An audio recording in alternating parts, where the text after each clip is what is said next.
Raisin in the Sun is a play written by Lorraine Hansberry, and it was first produced on stage in 1959.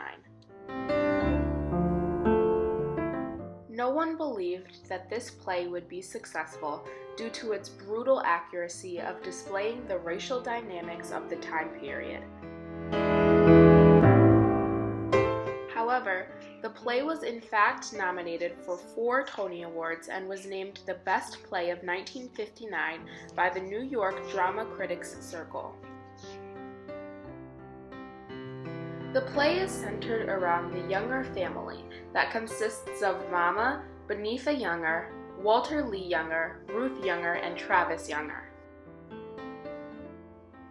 Each individual in this family has their own view of the American dream. But when Mama has a check worth $10,000 coming in the mail, Beneatha and Walter Lee both want the money to pursue their own dreams, which leads to extreme conflict throughout the family. In Act 1, Scene 1, when Mama is discussing her late husband, she explains, "He sure loved his children, always wanted them to have something, be something. That's where brother gets all these notions, I reckon."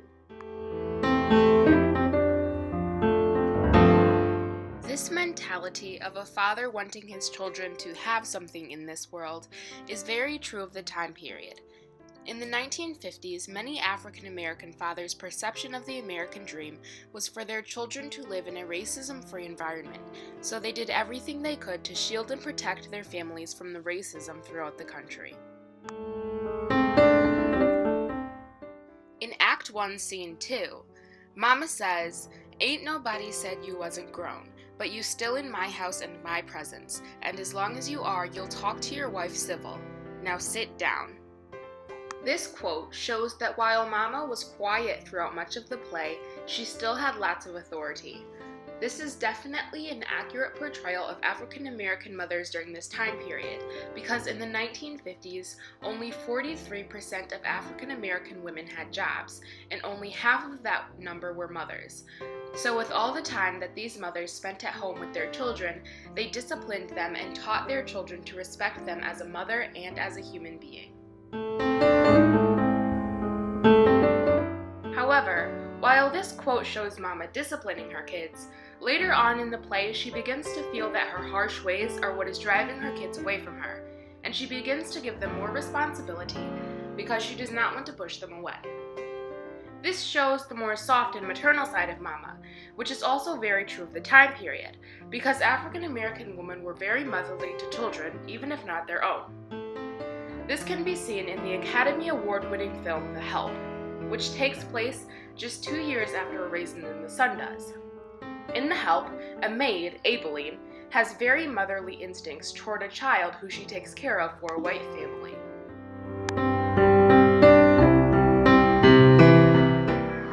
You is kind, you is smart, you is important. You is smart, you is kind, you is important. Oh, that's so good.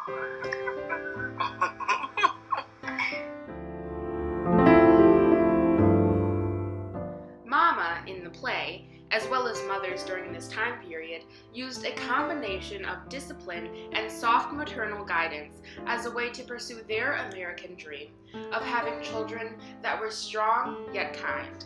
When Mama receives the check for $10,000, she decides to use the majority of the money to buy a house in an all-white neighborhood. However, a member of the Welcome Committee from this new neighborhood tries to get the Youngers to not move into the white neighborhood, as it would disrupt the peace. At which point, Walter Lee tells the man that his family will move in no matter what. Then Mama says to the man, "I am afraid you don't understand. My son said we was going to move and there ain't nothing left for me to say."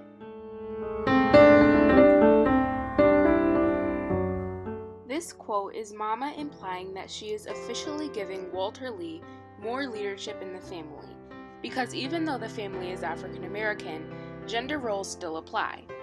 In the late 1950s and early 1960s, African American men were always looked at as the leaders of the family, and were looked to when it came to making decisions about the family. Essentially, this is because many African American men had the American dream of one day being looked at as equals, and being able to make decisions for things much bigger than just their immediate family.